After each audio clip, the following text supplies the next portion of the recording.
Good afternoon, everyone, and welcome to Live at 4 on this Tuesday. Our old friend Jerry Apps is along today. That's right. He's written a new book. A little departure for him. Yeah, this is a little intense. He usually writes about country life and life on the farm. This is a little dystopian fiction this time. Yeah. We'll find out why Yeah. coming up in the next hour. But first, topping the news today, President Trump's nominee to the Supreme Court talking to senators today, the key votes he'll need to win over the nomination. Plus, Wisconsin Senator Ron Johnson talks to us about this nomination. The president is getting ready to meet with NATO leaders in Europe. President Trump arrived in Brussels today. The tough message that he plans to deliver to U.S. allies. And there's another scam in Rock County to tell you about. This one involving a fake arrest warrant and a person pretending to be a police officer. Let's take a look outside today. It was another hot one. Plenty of sunshine, a little humid too. A little less than yesterday, but not as relief as we had over the weekend. That's a nice shot of the Capitol downtown. Mark and I were just talking about how many fireflies are out at night now. I just love them. It's so pretty. It's the best time of the year. And not bad for summer. The weather words. Dave Caulfield is with us in the backyard. Warm, but not quite as humid. Yeah, not too bad, I guess you could say, especially compared to what we experienced yesterday. It can feel like a bit of a fiction to get a day in Wisconsin in the summer without humidity. So we'll definitely take this. I think the best word to describe this is tolerable. It's tolerable humidity outside, and we'll have that with us tomorrow before humidity levels go up on Thursday. Doppler track showing any rain showers that were closer to the Twin Cities and into Iowa have dissipated. Some of the clouds, though, are around and about in southern Wisconsin. Some rain showers closer to that cold front that came through last night for us in Illinois and Indiana. So Doppler track pretty quiet right now. But in Platteville, we are looking at partly sunny skies on the Queen Bee Radio Skycam. Temperatures are in the 80s for the most part, 85 in Madison, 83 in Watertown, 86 in Janesville, and 82 in Prairie du Chien. Dew points are right around 60 degrees, which is right when we start to feel that air just a little bit. But this, again, it could be a lot worse, and it has been a lot worse already this summer. And when you compare it to yesterday, we're actually feeling about 10 degrees less humid all across southern Wisconsin. We'll take that. Heat index value is pretty close to what the temperature is putting out there, or the thermometer, I should say, is putting out there. A live look in Madison, the WISC-TV Skycam looking at pretty much mostly cloudy skies because of those thunderstorms that have already dissipated. We're getting those clouds, but also a good amount of sunshine. Temperatures falling through the 80s into the low 70s by later tonight, becoming mostly clear and pleasant outside. Temperatures will eventually fall in the low cities. On our traffic camera, the WISC, or the Wisconsin Department of Transportation, I should say, traffic camera, it's a little bit stop and go, but not traffic, just the video feed. It actually looks pretty good outside on the Beltline at Todd Drive. Otherwise, across Dane County, no major accidents or incidents to report, but we're starting to see those normal slowdowns on the Beltline. From west to east, closer to Gammon Road, we are looking pretty good, but through Fish Hatchery into Rimrock Road and John Nolan Drive, Southtown Drive, we are looking a little bit slow right now and starting to see those delays pile up a little bit closer to Stoughton Road and the interstate. Here are your drive times, already 10 minutes from Verona Road to John Nolan eastbound, average speed of around 25 miles per hour. The Beltline to Janesville, that's still looking good right now at 28 minutes with an average speed right around 65 miles per hour. And that is your first alert traffic. We'll talk about storm chances returning to the forecast in just a few minutes in your first alert forecast. All right, we will check back in a little bit. Thanks a lot, Dave. Judge Brett Kavanaugh, President Trump's pick to become the next Supreme Court justice, met with senators today on Capitol Hill. Vice President Mike Pence escorted the 53-year-old Yale graduate and appeals court judge to meet with key Republican senators. Senate Democrats on the Judiciary Committee vowed to fight Kavanaugh's nomination. Standing on the Supreme Court steps, they said Kavanaugh is an extreme choice to fill Justice Anthony Kennedy's seat. Even if every Democrat votes no, it would not be enough to quash the nomination. They would need help from moderate Republicans. I'm going to apply a very rigorous test. I do not apply an ideological litmus test on their personal views. We must defeat Judge Kavanaugh's nomination to the bench to save women's reproductive freedom, to save health care protections for millions. Vice President Pence says the goal is to have Kavanaugh confirmed and sworn in by October. Confirmation would require a simple 51-vote majority from the United States Senate. Republicans want the vote to take place prior to Election Day, when the balance of power in the Senate could swing against them. Eric Franke is in the News Center with reaction from Wisconsin's U.S. senators. Eric? Yeah, Susan, first they go through the vetting process from the Senate Judiciary Committee chaired by Iowa Senator Chuck Grassley, who you saw in that video. Now, we got a statement last night from Democratic Senator Tammy Baldwin here in Wisconsin calling for an independent justice who will not overturn the law of the land on women's health, pre-existing conditions, and constitutional rights. She says the stakes are very high for the American people. Now, Republican Senator Ron Johnson in a satellite press conference today says he does not consider abortion rights a litmus test when evaluating Judge Kavanaugh. He commended the president overall on how he has handled judicial nominations, calls Kavanaugh an excellent fit for the nation's highest court. I'll keep an open mind. I want to, now that Judge Kavanaugh has been named the nominee, I want to take a look at his record as well. I want to meet with him and discuss exactly his approach to the law, but early indications are, from my standpoint, very favorable.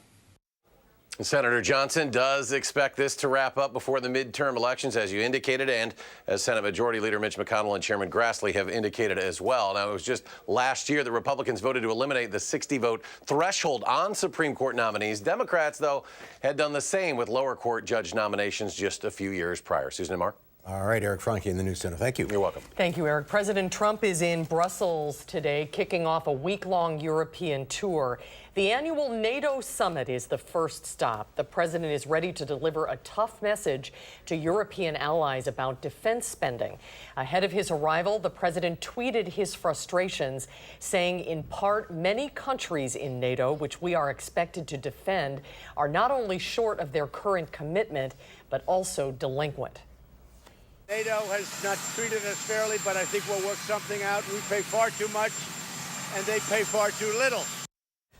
Of the 28 NATO nations, only the U.S. and 3 others spent the promised 2% of GDP on defense last year. European Council President Donald Tusk urged President Trump in a tweet not to dismiss Europe, saying, quote, the U.S. does not have and won't have a better ally than the EU.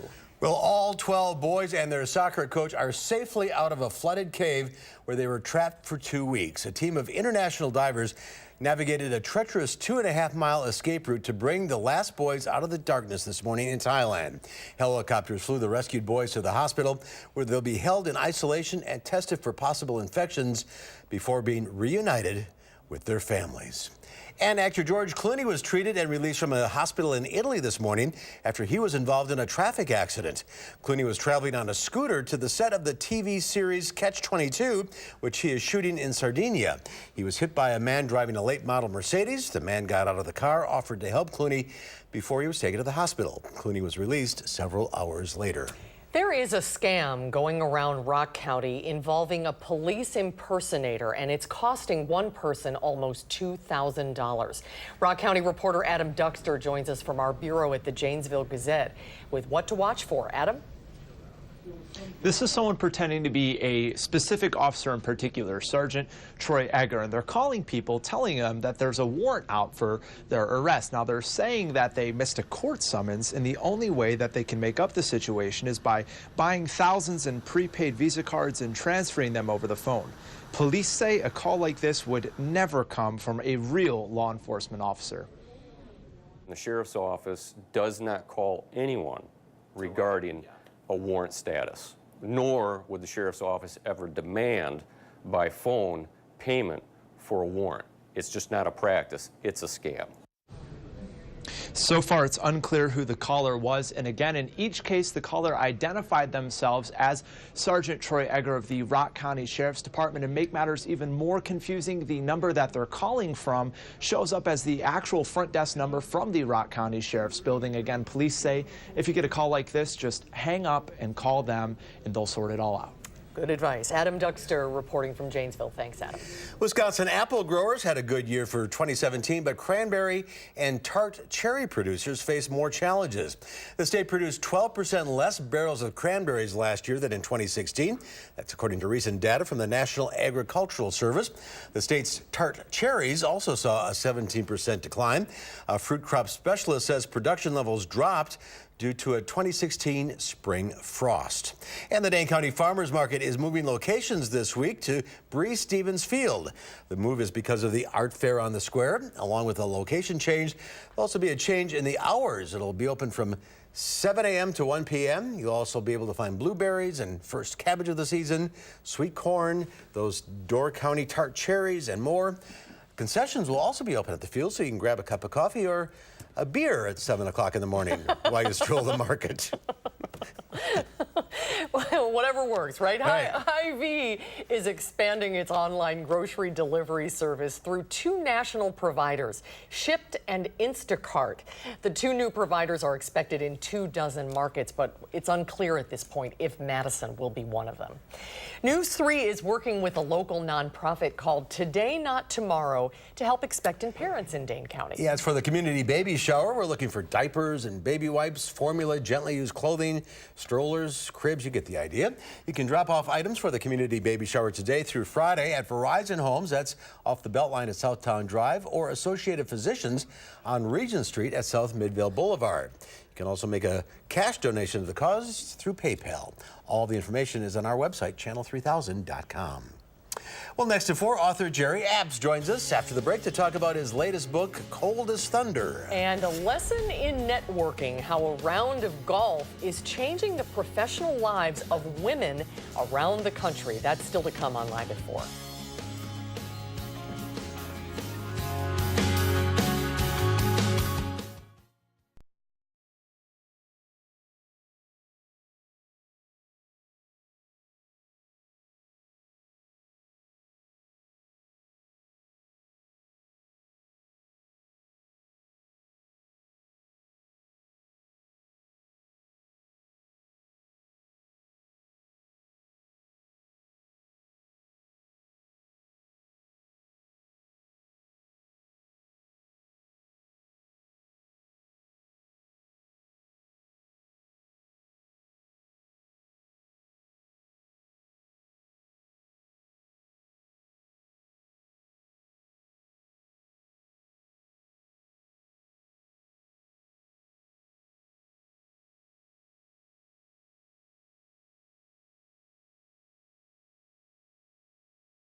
Welcome back. There are only 24 female CEOs of Fortune 500 companies. These women make 80 cents on the dollar compared to their male counterparts, but they're turning to an unlikely source for help.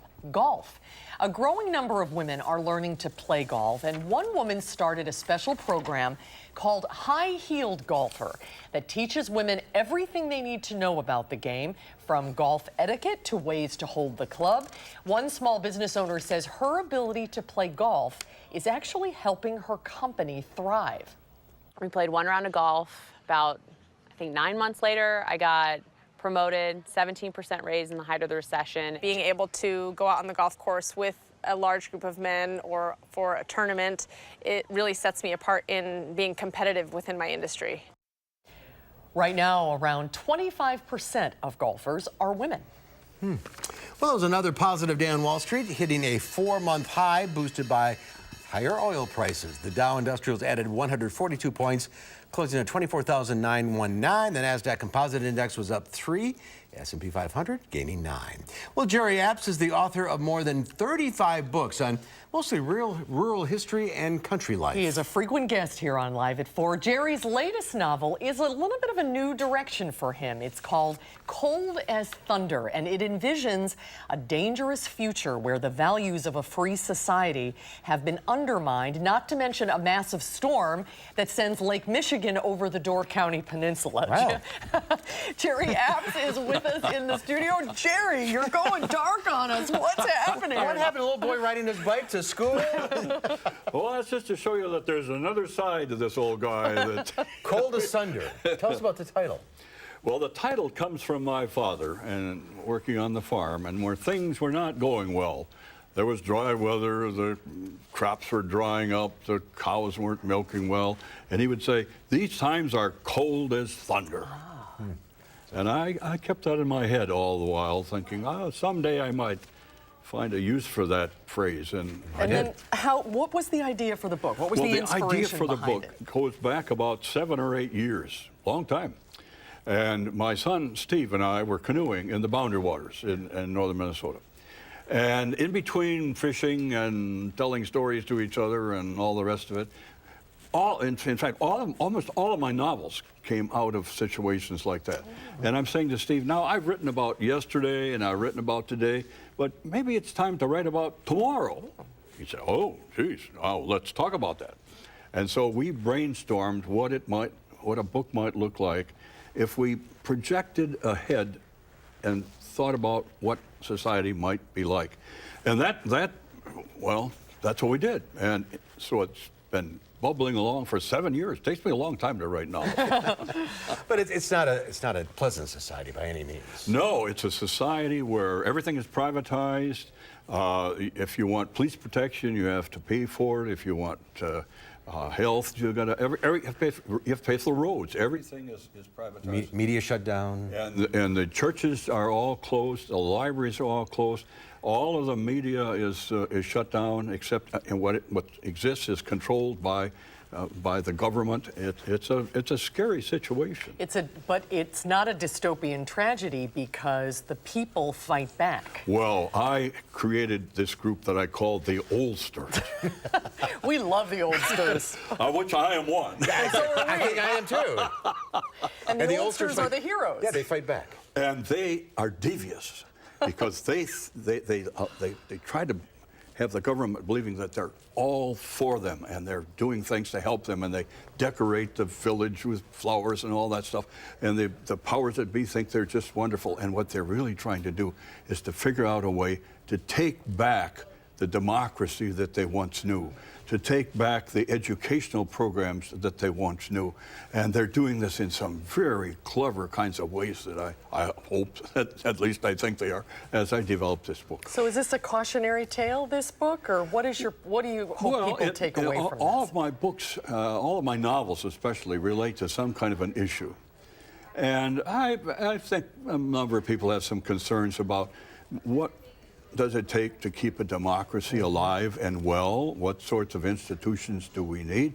What's the relationship of the government to the people? What's the relationship of the government to old folks, to oldsters? Do we just set them off in a corner to play bingo and listen to old-time songs? Or can they do something that's important? And I've got them doing lots of things that are important. And some people see maybe some parallels to things going on today, but as you say, you came up with this 7 or 8 years ago. This was not inspired by current events. And people say to me, whoa, what else have you got on your mind?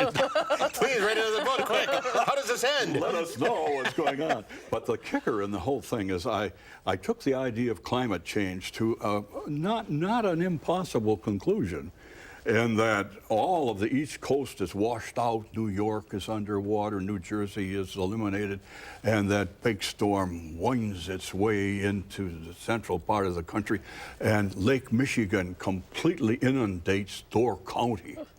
I've eliminated Door County in a big flood. There goes the fish boil. Well, yes, and I teach there. There goes the clearing. I'm teaching that week after that. Cold as thunder. Jerry, I can't wait I can't wait to read it either. Yes, please read it. Available wherever you buy your books. Yeah. Good to see you again. Sure. Have a great summer. Great to see you. Yeah, go to Mystery to Me. They have the book. Okay. Pick it up. Great. Get it local. Don't go you're online. Go to Mystery to Me. There They you got a go. whole pile of them. That's Jerry, great. great to see you again. Good to be here. We'll Thanks. be right back.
Well, take a look at this. It's video of an iceberg being born. A 4-mile wide, half a mile deep, and over a mile-long chunk of Greenland's Helheim Glacier is breaking away. It's hard to get a perspective on just how big this thing is. It's roughly the size of Lower Manhattan. Wow. It weighs between 10 and 14 billion tons. When it dislodged from the Helheim and crashed into the ocean, it accounted for some 3% of the ice that Greenland is expected to contribute to the sea this year in a span of just 30 minutes. The event's called a calving event. That's amazing. Yeah. It's beautiful. You can't have any idea of how big Lower that is. Manhattan. Yeah. Wow. Yeah, that My puts it in goodness. perspective. Yeah. It is Tuesday, August 10th. It's Don't Step on a Bee Day. No, it's not August 10th. Oh, whoops. July. Go back down a No, little it says August. It's my fault. It does say August? It's my Okay. fault. It's my fault. See, sometimes you go through life, you read It's just Ron what's ever Burgundy. in front You of just read whatever's on the teleprompter. Like, it's August 10th? No. It still is Don't Step on a Bee Day, though. There are over 20,000 species of them in the world, and they are responsible for pollinating the world's food. Plus, honey and beeswax are produced. Yes, that's right. Very important. It's also National Pina Colada Day. I could use one. It means strained pineapple. It was invented in San Juan back in 1952. And it is Pick Blueberries Day. It says nothing about eating them, but you should because they're full of vitamins and antioxidants. They help your skin, they help you stay alert, and they help fight inflammation. What do you call them, blurbs? Bloobs. Bloobs. Yeah, around my house they're bloobs and strawberries are straubs. It's a thing we do. You got an exciting life. Yeah, exactly. What's your new couch thing called? It's a chofa. I have a chofa, and I haven't eaten any bloobs or straubs on it yet. I still haven't seen the chofa. Yeah, it's gonna stay hidden for a while, but maybe we'll get some pictures soon. All right. So. You guys did the check today. Yeah, I have a little bit of a bloob tie on right now. All right, how about the weather? Yeah, You're here for the weather, right? Yeah, I think so. Okay. Yeah, or maybe in a month when it is August 10th or something like that. But we are talking about some pretty warm temperatures sticking around, and that humidity is going to try and creep in once again as well. We'll have details on that in your First Alert forecast in just a few minutes. Looks like rain.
Good afternoon. I hope you're having a great Tuesday, July 10th so far. Let's just say it enough times and it will be ingrained in my brain. We do have a patch of clouds moving in. This was a round of showers and thunderstorms that went through earlier this afternoon in portions of Minnesota and Iowa. We're not getting any rain, although it may look like rain in some of these clouds, but I don't think we have the humidity necessary to get any showers to reach the ground. A couple of showers trying to break out well north of us over the past couple of hours, but really unsuccessfully for the most part. Our departure from normal, we could actually use some rain. I know it really defies logic when you consider how much rain that we received in May and June, but we're about an inch behind schedule in Madison, about an inch and a quarter in Dubuque, and closer to Iowa City, about an inch and a half. Rockford maybe could use a little bit more of a break just because of the deluge of rain they received in June. But for July, we've only had 2 days of rain overall and 1 day of measurable rain over the first 10 days so far, and that was actually on the 1st of July, about 4/10 of an inch of rain. Other than that, we've been pretty sunny overall, and that's good news, but we're starting to get into that territory where we could use a little bit of rain from time to time. And as far as dry July goes, that's hard to say. Dry Julys, we are still running pretty dry for this time of year. And if the month were to end today, I know that's not how calendars work, but we would actually slide into the second most dry July of all time. But we still have a lot of this month to go and a lot of rain chances to get through as well, especially as we head into this weekend. Spoiler alert. Downtown Madison on the Edgewater Skycam, we are looking at partly sunny skies right now. Our high temperature today was at 86, about 5 degrees above normal for this time of year. 89 was the high in Boscobel, 86 in Mineral Point, and 88 in Janesville. Temperatures are a little bit cooler than that right now just because of those clouds that have moved in. Dew points are in the 50s and 60s, which is tolerable. It's not exactly comfortable. It's not the 40s and 50s that we got a taste of over the weekend, but I think we can deal with this. It's not upper 60s and 70s and, Lord forbid, 80s, which we did see a couple of weeks ago. Heat index values are right in the mid 80s, so also pretty tolerable for this time of year. High temperatures are staying in the mid to upper 80s for the next 5 days or so, but as we start next week, I think a little bit cooler weather could be on the way for us. Time lapse in Madison, we started with pretty sunny skies, then those clouds, they have moved in. They're high cirrus clouds, so what those do is they really kind of cap off our temperature. So we're really not going to get much hotter today, and that's a good thing because it was pretty warm this afternoon. The warm and humid weather starts to make a slow but steady comeback into southern Wisconsin on Wednesday, and especially as we head into Thursday. High pressure still keeps us rather tolerable and sort of nice as we head into tomorrow. Cold front gets closer on Thursday. That could bring us our first chance of showers and storms in quite some time as we head into later on Thursday and early on Friday. Partly cloudy evening, clear overnight for tonight as we head into tomorrow. Mostly sunny and very warm with highs in the mid 80s. Future track showing things staying pretty quiet. A few clouds here and there, but we'll be clearing out overnight. Temperatures into the mid 80s once again as we head into tomorrow afternoon. And then that cold front gets a little bit closer. I think a lot of that rain for the day on Thursday will stay to our north, but we're watching that, and I think our shower chances do start to ramp up as we head into Friday, and especially for the rest of the weekend as well. Temperatures will hover in the mid to upper 80s, then into the low 80s as we start next week with plenty of chances for showers and storms. So that's at least some good news because some of us really do need a couple of rain showers. Nothing crazy, nothing like we saw in May, but you know, maybe just about an inch or two of rain over the course of the month would be fantastic. Nice to break it up a little bit. Yeah, exactly. So we don't need it all at once. Yes. All right, Dave, thank you. Thanks, Dave. Well, summer is finally here, and if you're planning a road trip with your furry friend, you might be surprised at how much prepping you'll need to ensure comfort and safety. Consumer Reports has some helpful tips to make sure traveling with your pet goes off without a hitch. 1-year-old Mabel and her family have been preparing for a 6-hour road trip to Vermont. We started to do small trips around town, going to our neighbors' homes, in the car, that sort of thing. And that's not all. Just ask trainer Holly Santana. You should have consistency. So you want the same food, you want the same schedule. And so if they eat at 6 a.m. and 6 p.m., keep it 6 a.m. and 6 p.m. She says bring a towel or a bed with the scent from home, keep the car cool, and take breaks every 3 hours at least. Also useful, cleaning supplies, doggy bags, leash, collar, and ID tags with your dog's name and your contacts. And don't forget about safety. Securing dogs is a must. The Center for Pet Safety with Subaru conducted crash tests on dummy dogs. They found among the most secure restraints are the Sleepy Pod Air Carrier for about $160, the Gunner Kennels G1 Intermediate Crate for $500, and the Sleepy Pod Click-It Sport Harness between $65 and $75. And they recommend dogs up to 90 pounds should be secured in the rear seat opposite the driver's side. In larger cars, in the rear seat or in the crate in its cargo area. For three-row vehicles with captain's chairs, dogs up to 20 pounds should be secured in the second row, larger dogs in the third row. And if traveling with children, secure the child in the second row and the dog behind on the opposite side. Family trips to Vermont are very important to us. I want to make sure that everyone in the car is safe. For WISC News 3, this is Leah Lynchide. Oh, that dog is so cute. One more really important thing to remember when you go on vacation with your pet is vaccination records. Yeah, Holly, the trainer, said these can be useful to carry with your dog if you get sick and you need to visit a local vet while you're traveling. Also, dog-friendly hotels have been known to ask for them as well. Now, when you travel with the hounds, No, do you... unfortunately, no. You don't restrain them? I need to heed this. Yeah, some of those are some good suggestions. Yeah, because they can be projectiles if you have to stop it. Right, and they're littler ones. Yeah.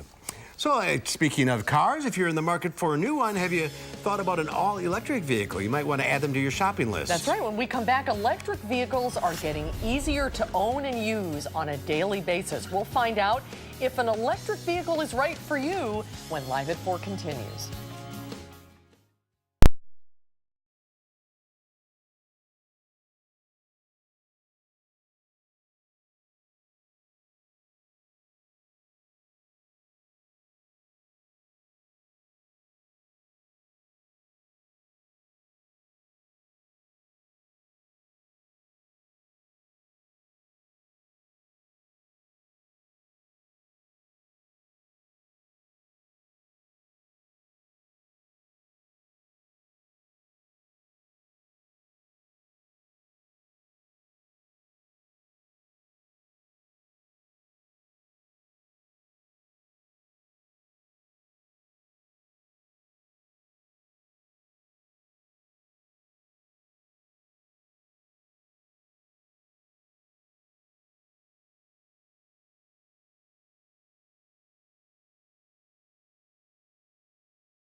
A live look downtown on this sunny and warm Tuesday afternoon. Summer in Madison. It's looking July good. 10th. Yeah, yes. As technology improves and gas prices continue to inch upward, more and more people are considering buying an electric vehicle. But there are a lot of confusing terms like PHEVs and EVs. And what about charging your car? It all adds up to the question, is an electric car right for you? The first thing that strikes you when you drive an electric car is how quiet they are and fast. There are now 40 vehicles on the market with various degrees of all-electric driving.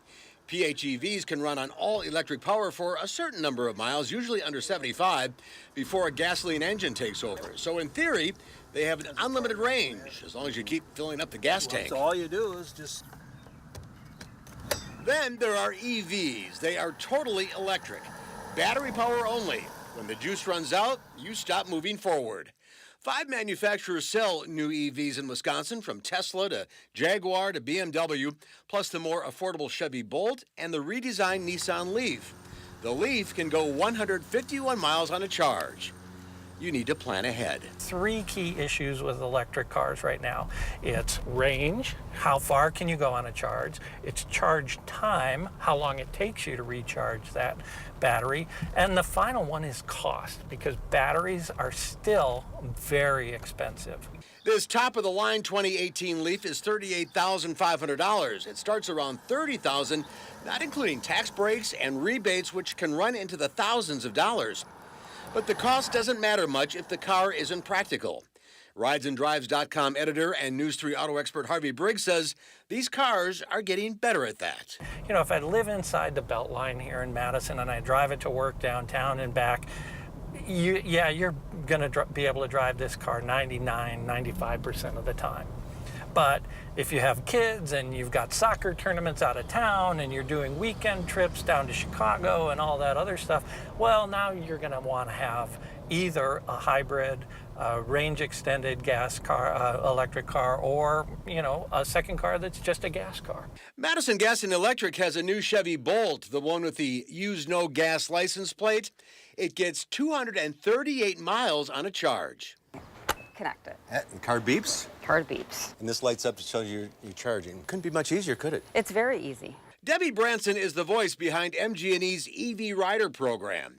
Her job is to take the mystery out of electric vehicles, including demonstration of the company's fast charging stations. Does it intentionally look like a gas pump? It does. Yeah. That makes people feel better. There are 50 public charging stations in Madison right now. MG&E owns 29, but 80% of EV charging happens at home. You could just plug your car into a standard outlet. If you've got like an all-electric, like this is a 60 kilowatt hour, so that could take you 50 hours on level 1.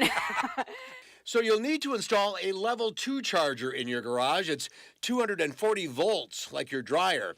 So you need to hire an electrician and buy a charger for about $500, or you can take advantage of MG&E's Charge at Home program. We install it, we own it, and we maintain it.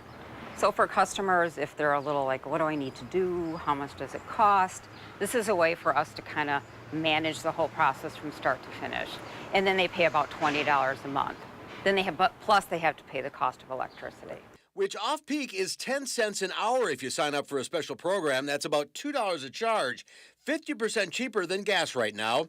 That's appealing to a lot of people. And we've moved from the early adopters who were buying it really because I think they liked the technology, they found it interesting, to mainstream drivers that just people like the look of a Tesla. They like that it's fast. If you're going to buy a new vehicle, it's another option to consider. You just need to think about how you're going to charge it instead of going to the gas station. And how you're going to drive and where you have to drive. Right. It's just modifying one's behavior.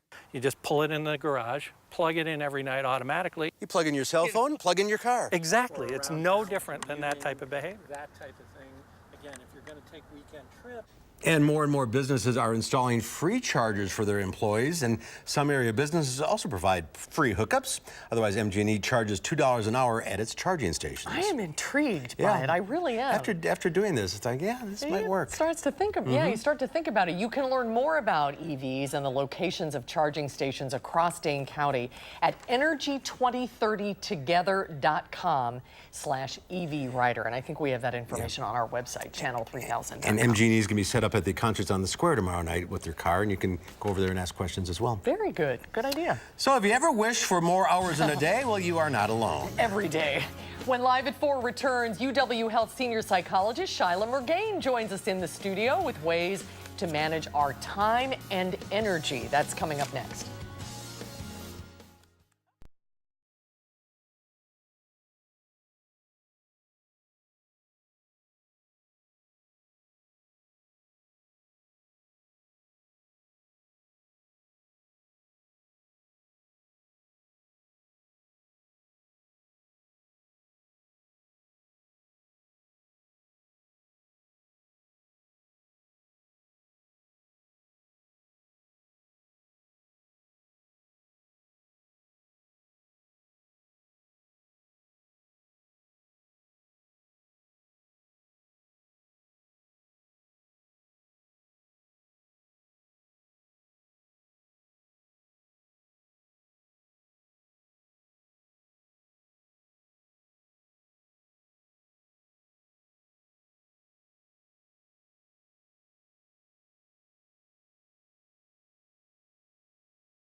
Good afternoon. Here is your Tuesday afternoon First Alert traffic update. Taking a live look right now on the Beltline and Todd Drive. We are noticing those slowdowns in the eastbound direction, as you might expect for this time of day on the Beltline. No major accidents or incidents to report, so that's good news, but we do have those slowdowns on the Beltline, especially closer to Todd Drive, over to John Nolan Drive as well. Eastbound, we're running about 15 to about 30 miles per hour in that slowdown. Your drive times were up to 14 minutes eastbound Verona Road to John Nolan.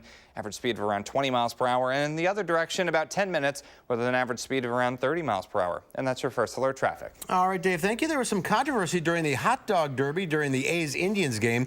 The onion hot dog swung her purse at the ketchup, which in turn takes down mustard. She takes the lead in the derby and eventually wins the race. Officials on hand apparently did not see the condiment commotion as onion was declared the winner.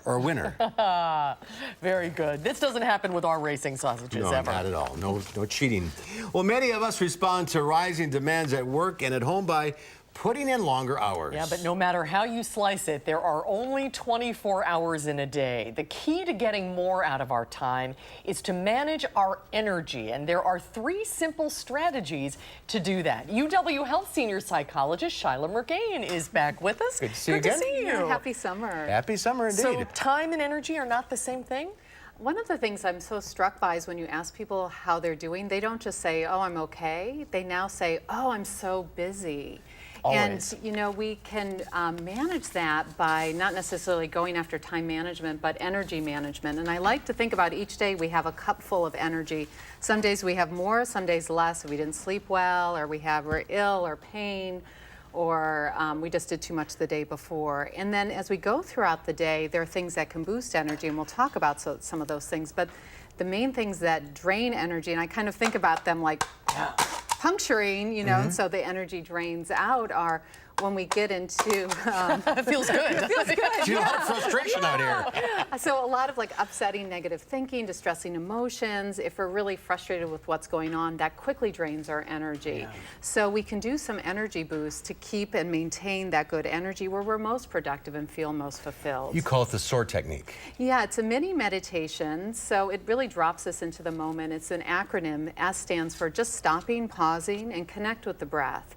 O stands for just open up and soften in the body. Because if we're tense, it's going to be a lot of stress and draining us. A stands for just bring awareness into the moment here and now, not judging, not over-identifying with what's going on. And R, from that place of groundedness, R stands for just respond. And it's kind of like a brief plug-in, and then we can go back and recharge and deal more effectively with whatever's going on. Some of the strategies you have, I think, make so much sense. For example, you recommend don't check your email first thing in the morning.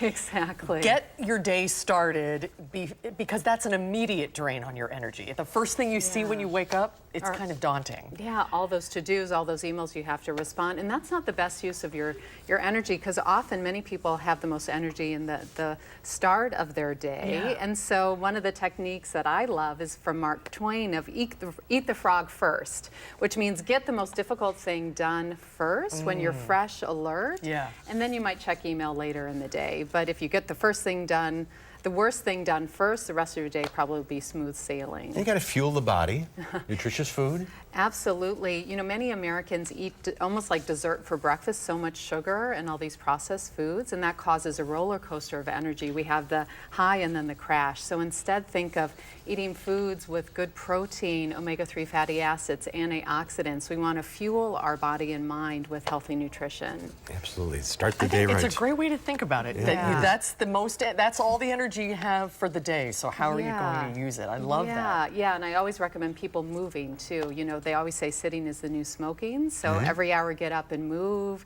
walk around, do jumping jacks, stretch, even tapping your body like this can be a quick boost in energy. I have a watch that tells me to move every 20 minutes. It buzzes and says, get moving. So those little things. Charlotte, great advice as usual, and enjoy the rest of your summer. Bring the puppy back next time. Oh, I'd love to. Puppy. The final check of your forecast coming up.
Oh, still a hot evening. Yeah, and we don't really get much cooler over the next couple of days either, but at least it's not too bad outside right now. Tolerable humidity, some sunshine in Madison. Well, it's not that hot. Yeah, not that hot. Temperatures are in the mid-80s, which is about normal for this time of year, and we'll be close to that once again tomorrow with plenty of sunshine. It's just hot in here. Yeah, that's what it is. That's the problem.